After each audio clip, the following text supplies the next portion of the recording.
Meus amados irmãos, boa noite a todos, paz e graça. Que bom contarmos com a bondade do nosso Deus, com seu favor e o sustento diário dirigido às nossas vidas. E hoje, no dia do Senhor, nos encontrarmos aqui para o adorarmos e para também ouvirmos a sua palavra. Eu convido os irmãos a abrirem o texto bíblico na Epístola de Paulo aos Romanos, capítulo 1. Hoje nós iniciaremos uma nova série de sermões no Novo Testamento, a carta que o apóstolo Paulo escreveu à igreja em Roma.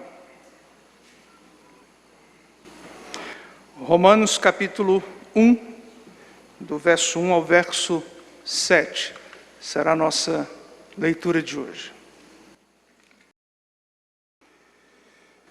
Amém? Todos encontraram? Diz assim a palavra do Senhor, ouça com fé a leitura do texto bíblico. Diz assim: Paulo, servo de Jesus Cristo, chamado para ser apóstolo, separado para o evangelho de Deus, o qual foi por Deus outrora prometido por intermédio dos seus profetas nas sagradas Escrituras, com respeito a seu Filho, o qual, segundo a carne, veio da descendência de Davi, e foi designado Filho de Deus com poder, segundo o Espírito de santidade, pela ressurreição dos mortos, a saber, Jesus Cristo, nosso Senhor, por intermédio de quem viemos a receber graça e apostolado por amor do seu nome, para a obediência por fé entre todos os gentios, de cujo número sois também vós, chamados para serdes de Jesus Cristo. A todos os amados de Deus que estáis em Roma, chamados para serdes santos, graça a vós outros e paz, da parte de Deus, nosso Pai, e do Senhor Jesus Cristo. Vamos orar?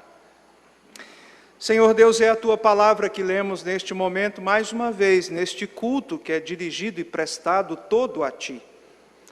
Que Tu recebas a nossa adoração e que Tu fales ao nosso coração por meio da Tua palavra que lemos mais uma vez. Tua poderosa e santa palavra. Traze, ó Deus, edificação ao Teu povo. É assim que Te pedimos, em nome de Jesus. Amém. Meus irmãos, hoje nós iniciaremos mais uma série de sermões, agora, como disse, na Epístola de Paulo, endereçada aos Romanos. Certamente Deus, por sua misericórdia e propósito, trará iluminação ao nosso entendimento e edificação às nossas vidas por meio do estudo da Epístola aos Romanos. E como ouvintes da palavra pregada, nós temos uma grande responsabilidade, como nos sinaliza a pergunta 160 do Catecismo Maior de Westminster. Nós devemos atendê-la com diligência, preparação e oração. Devemos comparar os sermões que ouviremos com todo o restante das Escrituras Sagradas. Devemos receber a palavra com fé, amor, mansidão e prontidão de espírito, como de fato ela é, palavra de Deus. Devemos meditar nela e conversar a seu respeito com outros. Devemos escondê-la no coração, a fim de que os frutos devidos sejam testemunhados em nosso procedimento. E não apenas por isso, mas também por ela nos colocar diante do nosso Rei. Vejamos as palavras do conhecido pregador do país de Gales, Stuart Olyott. Ele disse assim: a Bíblia é um palácio real de 66 quartos. Alguns dos quartos são pequenos e outros são vastos. Alguns são surpreendentemente brilhantes, enquanto outros parecem sombrios se forem comparados. Mas a maravilha do palácio é que em qualquer sala na qual um indivíduo deseje entrar, ele pode estar certo de encontrar o rei lá. Romanos é uma das salas mais gloriosas de todas, e por causa da luz que nela há, é onde o rei é visto com mais clareza. No entanto, a maioria das pessoas acha difícil Mas com a graça de Deus, irmãos, nós nesta noite entraremos nessa sala gloriosa e eu espero que, apesar de mim como expositor desta série, o Rei se mostre a cada um de nós na leitura que faremos da Epístola de Paulo aos Romanos. E o primeiro tema de nossa série é Deus chama a quem ama. Deus chama a quem ama. É o que nós veremos aqui no prefácio da Epístola de Paulo aos Romanos que acabamos de ler. Nós trataremos do chamado do Senhor e da importância desse chamado na apresentação do Evangelho que o apóstolo Paulo faz aqui. Além de tratarmos da natureza desse chamado, nós observaremos qual é o seu propósito, pelo menos indicado no comecinho desta epístola, desse chamado que é então um chamado maravilhoso, chamado do Evangelho da Graça. E é aí onde eu quero indicar as lições que nós temos para hoje. Mas com qual objetivo o Senhor chama o seu povo? Qual o propósito do chamado do Evangelho? Nós vamos olhar para o texto bíblico e notarmos o que ele nos ensina sobre essa verdade de que Deus chama a quem ama. Vejamos os versos. O verso primeiro nos diz assim: Paulo, servo de Jesus Cristo, chamado para ser apóstolo, separado para o Evangelho de Deus. Os primeiros versos da carta constituem o prefácio e a saudação feitos pelo apóstolo Paulo, que é o autor desta correspondência. Uma das coisas que os estudiosos notam, por exemplo, Douglas Moo, é que as cartas de Paulo, elas diferem das cartas gregas comuns que eram escritas no primeiro século. Não apenas por causa do seu conteúdo teológico, mas também por causa da sua estrutura. As cartas gregas do primeiro século geralmente tinham uma saudação bem objetiva do tipo de A para B, e uma saudação em apenas uma linha. São semelhantes às cartas que nós utilizávamos contemporaneamente, remetente e destinatário, somente isso. Mas Paulo amplia suas saudações e a descrição que ele faz tanto dos remetentes como também dos destinatários. E em Romanos, ele o faz de maneira destacada.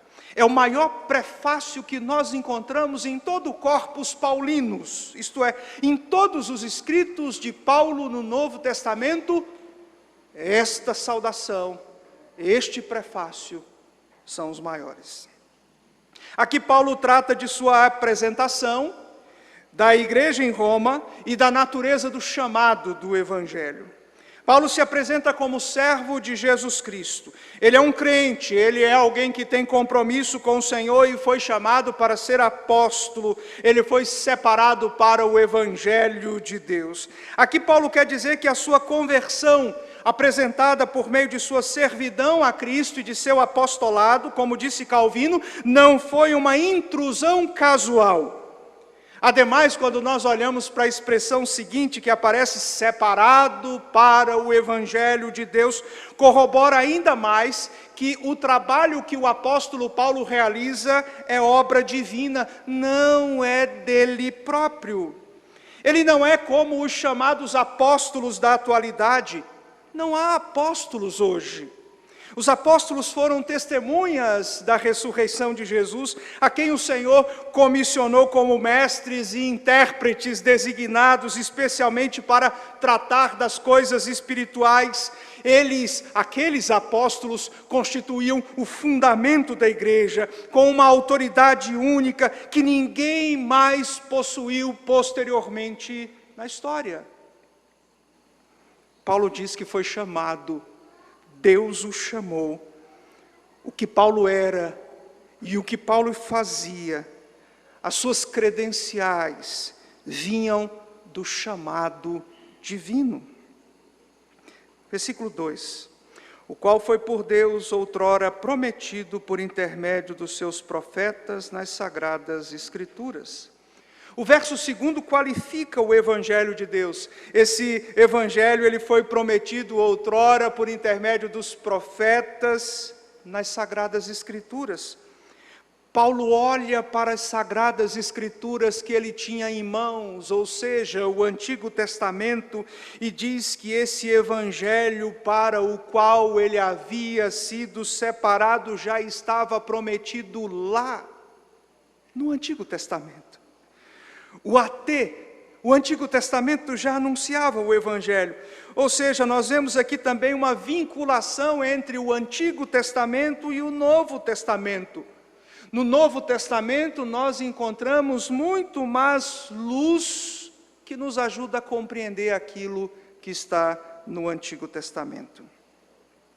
Versículo 3, Paulo continua: com respeito a seu filho, o qual segundo a carne veio da descendência de Davi. Meus irmãos, observem o encadeamento lógico apresentado por Paulo aqui. Ele foi chamado e separado para o Evangelho de Deus. Evangelho que fora prometido anteriormente nas Sagradas Escrituras, com respeito ao Filho. O Evangelho, a Boa Nova, é a respeito do Filho. O Filho é a culminação da Boa Nova de salvação. E esse Filho, segundo a carne, porque Ele é Deus também, veio da linhagem de Davi.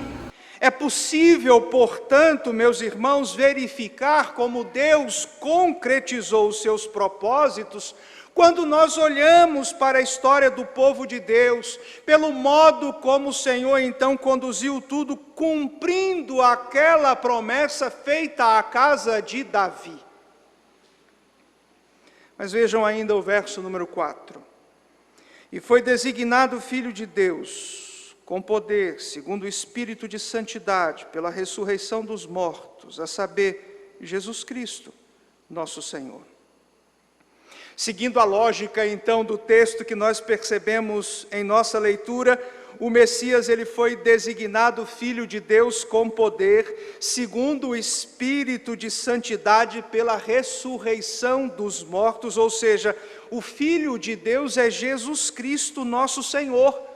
A expressão Espírito de santidade, uma expressão que pode causar aqui certa confusão, refere-se a um paralelo antitético em relação àquilo que apareceu no verso 3, o verso anterior, que fala então da linhagem de Jesus segundo a carne.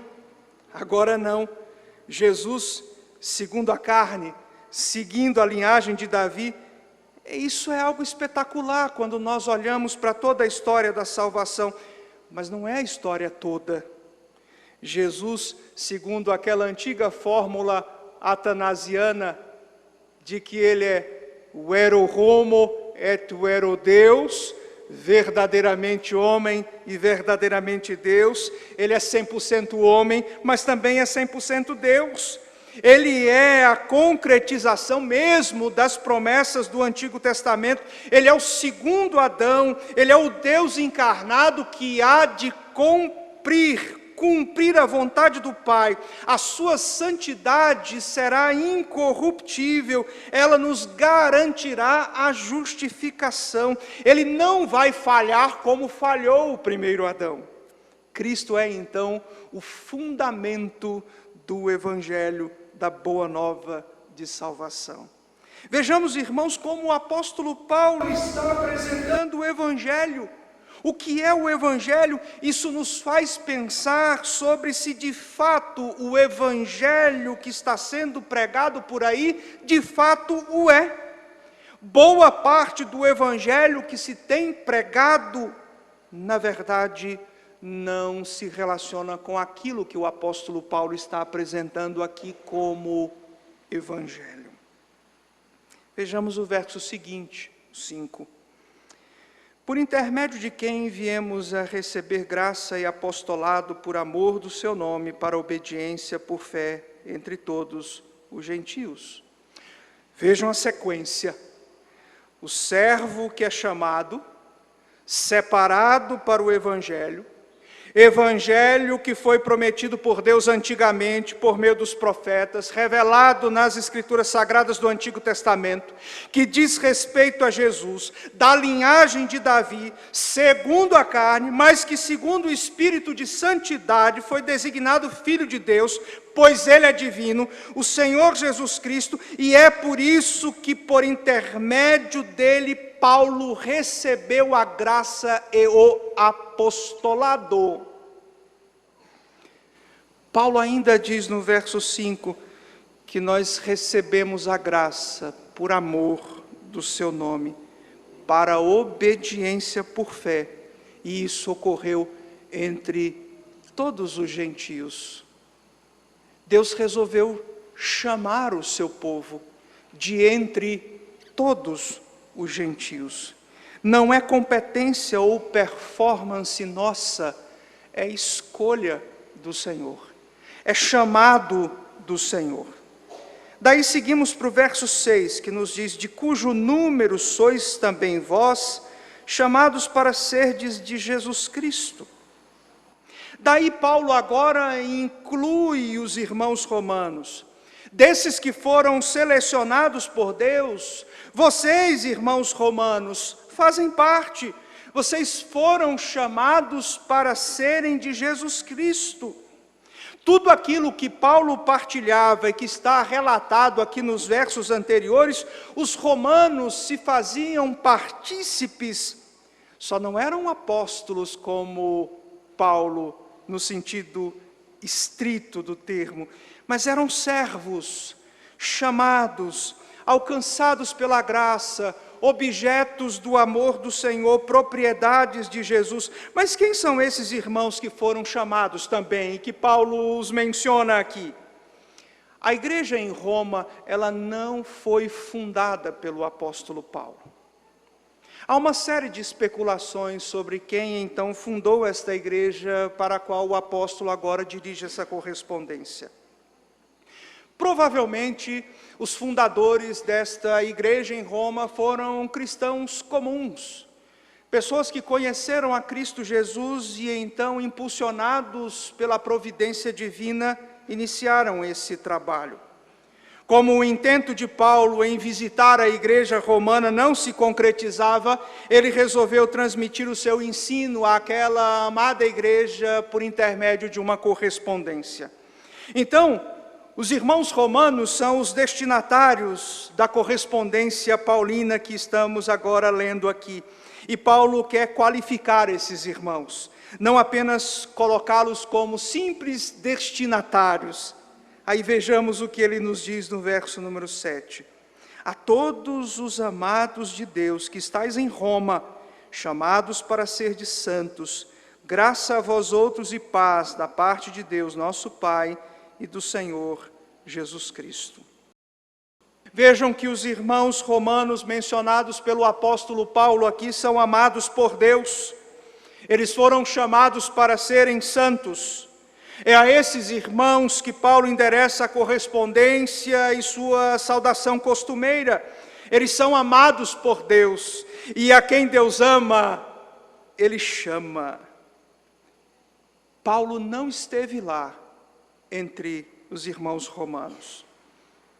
A igreja em Roma não teve o apóstolo Paulo por perto. Paulo não acompanhou esses irmãos no dia a dia. Paulo não os visitou, Paulo não os tratava face a face. As duas ocasiões em que Paulo esteve em Roma foi durante a sua prisão domiciliar, depois ele esteve em Roma para ser morto. Paulo não teve o privilégio de acompanhar aqueles irmãos a não ser por carta, nem os irmãos tiveram o privilégio de desfrutarem do pastoreio presencial do apóstolo Paulo. Mas Deus chama a quem ama. O Evangelho é o poder de Deus. O chamado do Evangelho, irmãos, cumpre os propósitos infrustráveis do nosso Deus. Aqueles que são objetos do amor do Senhor serão chamados por Ele e chamados de maneira irresistível. É por isso que nós adotamos como um dos pontos importantes do nosso sistema doutrinário e da nossa tradição a graça irresistível. O chamado de Deus é eficaz. Ele chama, e aqueles que são objetos do seu amor, eles atendem a esse chamado. Vejam aqui, irmãos, que a ação é totalmente do Senhor e não dos homens. Paulo e os crentes romanos são objetos do amor de Deus e por isso chamados eficazmente. Quem imaginaria que Paulo se tornaria o maior missionário da história? Quem imaginaria que um perseguidor da igreja se tornaria alguém que morreria pela causa do Evangelho? Quem diria que em Roma uma igreja surgiria sem o tirocínio de um plantador de igrejas como o apóstolo Paulo? Como uma igreja surge sem consultoria e planejamento estratégico? Porque o chamado, irmãos, é fruto do amor do Senhor e de sua graça atuando no coração de pecadores. É obra do nosso Deus. Paulo pastoreou à distância e nem por isso Deus deixou de operar e de atuar no coração e na vida do seu povo e dos seus escolhidos que residiam em Roma. Imagine se Deus dependesse de Paulo para fundar a igreja em Roma. Imagine se os irmãos romanos dependessem da presença física do apóstolo para resolverem os seus problemas. Como disse uma certa vez Martinho Lutero a Philippe Melanchthon, chamando a atenção do seu amigo, Lutero disse: o Evangelho, Melanchthon, está completamente fora de você. O chamado do Evangelho é obra do Senhor. Ele chama quem ama. Paulo faz uma coisa, Apolo faz outra, Pedro outra ainda, eu e você também, mas quem dá o crescimento é o Senhor Jesus Cristo. Quem sustenta a obra é o Senhor. O dono da obra é Ele. O dono da igreja é Ele. É Ele quem conduz o seu povo. É Ele que chama pelo poder do Evangelho de maneira irresistível, de modo que o pecador, ele passa a ter ouvidos obedientes e atende à voz do Evangelho.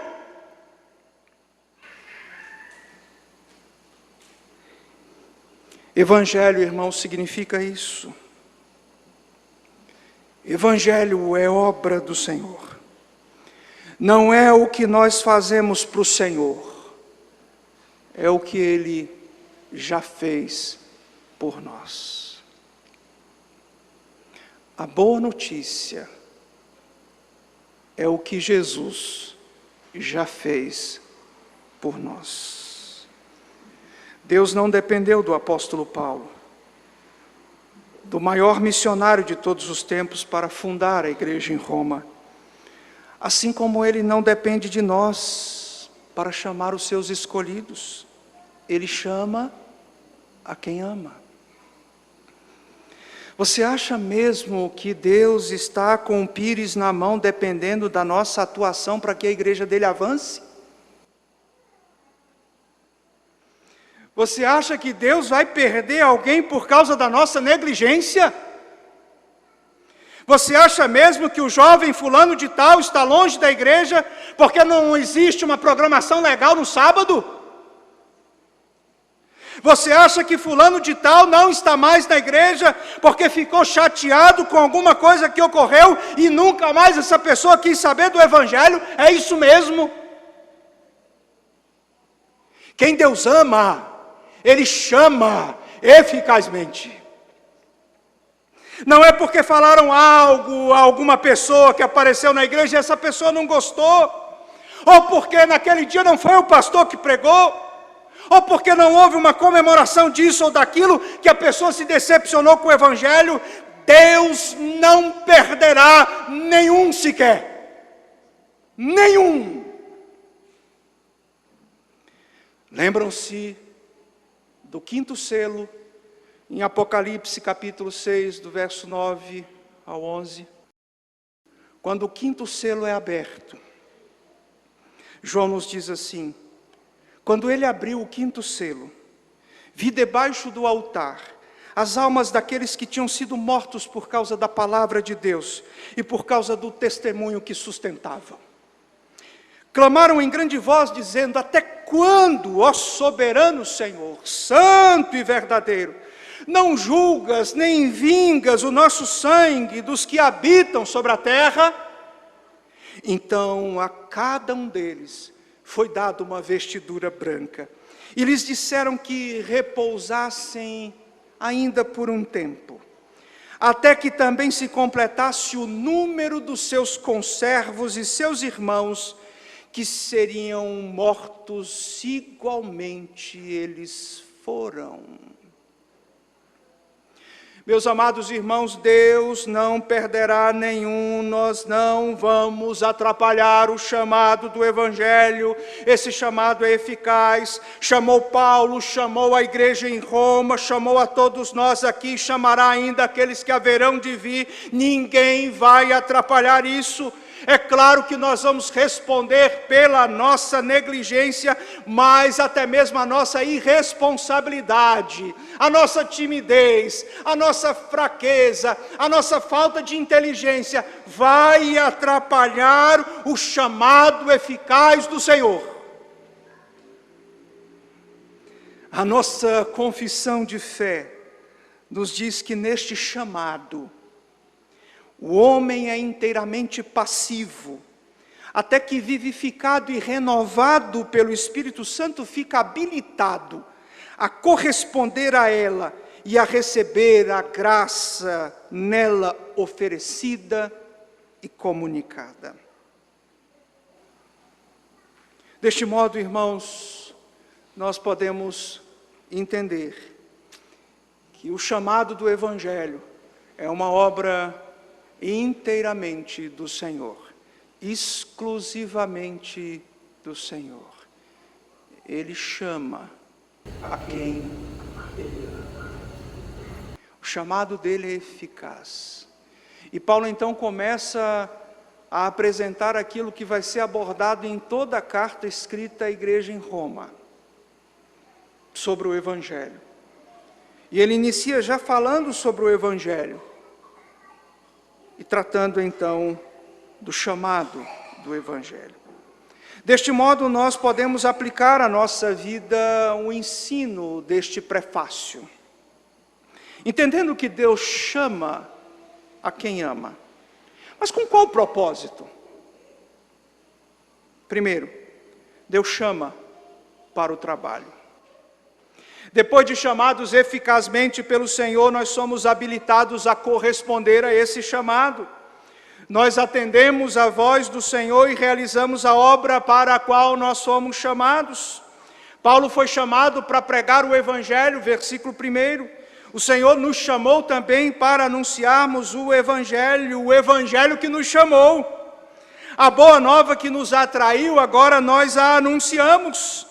Nós servimos ao Rei, dedicamos a nossa vida a Ele. É por isso que o termômetro para tudo aquilo que nós vamos fazer é a glória dEle, na família, no trabalho, onde quer que nos encontremos ou qualquer coisa que façamos, nós procuramos fazer para a glória dEle. Porque nós somos chamados para o trabalho, para servirmos ao nosso Rei, para dedicarmos a nossa vida ao reino de Deus, para o amarmos de todo o nosso entendimento, com todo o nosso vigor, com toda a nossa força, dedicando as nossas vidas, como o apóstolo Paulo, até o último fôlego. Mas também Deus chama para a obediência. Nós não fomos chamados para vivermos à nossa maneira. Nós somos chamados para atendermos adequadamente àquilo que o Senhor ordena em sua palavra. E o apóstolo Paulo, no versículo número 5, diz que nós recebemos graça para a obediência por fé. Os que foram chamados procuram viver uma vida de obediência. Fazer parte do povo de Deus, irmãos, não é simplesmente aderir a uma denominação cristã, é ter uma nova vida com o Senhor, a partir da qual nós passaremos a obedecer a Ele, não ao mundo, ou à carne, ou ao diabo, mas a Ele, ao Senhor.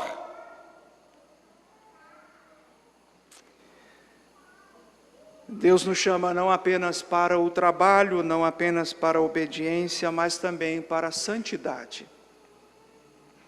A vida daquele que foi chamado passa por uma transformação. Paulo diz que todos os irmãos que estavam em Roma haviam sido chamados para serem santos, versículo 7. Isso significa que ao atendermos ao chamado do Evangelho, nós não vivemos mais de acordo com o padrão designado pelo mundo, mas o padrão do Senhor. O Senhor nos dá condições de rejeitarmos aos convites do mundo e carregarmos o jugo suave e o fardo leve de nosso Senhor. Meus amados, quando nós olhamos então para a abertura da carta de Paulo escrita à igreja em Roma, e vemos então o apóstolo Paulo falando sobre o chamado do Evangelho, nós aprendemos que Deus chama a quem ama. Deus há de chamar todos aqueles que são objetos do seu amor. E o seu chamado é eficaz. Ninguém pode atrapalhar esse chamado. Ninguém pode colocar óbices ao trabalho que o Senhor tem a realizar. Nós não vamos impedir, nós não vamos atrapalhar. Mesmo a nossa negligência, mesmo a nossa omissão, mesmo buscando uma vida fugidia em relação àquilo que Deus determinou em sua palavra, os planos do Senhor não serão frustrados. Mas nós temos a alegria de, ao sermos chamados pelo Evangelho, ao atendermos a esse chamado, mediante a obra que o Senhor opera em nossas vidas, então sermos chamados para o trabalho, para a obediência e para a santidade. Que Deus nos abençoe, nos ajude a compreender ao longo de toda a leitura e estudo da carta de Paulo aos Romanos, sobre esse Evangelho que nos chama. Esse Deus então que por meio da sua palavra nos chamou, operou em nossos corações, nos deu ouvidos para ouvirmos e o privilégio então de vivermos agora no reino dEle, para trabalharmos no seu reino, para dedicarmos as nossas vidas a Ele, mas também para obedecermos e vivermos uma vida de santidade, assim como santo Ele é. Que Deus aplique a sua palavra às nossas vidas e corações.